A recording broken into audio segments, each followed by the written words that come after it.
now that you've made a couple of Valentine packages and presents for your family, it's time to make a card to go with it. And this card right here has the technique of dry embossing. The hearts on the top third of this card are all dry embossed, and I'm going to show you how to do that. It's a quick and easy card, and it looks beautiful. The first thing you're going to do is take your cardstock, 8.5 by 11, and go ahead and cut it in half at 5.5.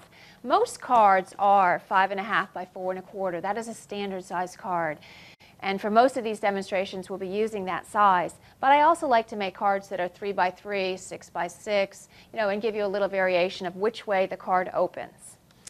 All right, so we've already gone ahead and cut our cardstock, and we're getting ready to dry emboss. You will need a light source to do this, and you will need a embossing template, and I have that ready to go. And what I'm going to do is go ahead and turn on my light box. The other thing that makes your embossing easier and quicker is a little wax paper. On the inside of your card where you'll be embossing, you're just going to go ahead and rub your card with the wax paper. And what that does is it helps your stylus move smoothly. So we're getting ready to emboss. I'm going to of course follow hearts because we're doing a Valentine's theme, and I'm going to just place my card over where I'm going to emboss.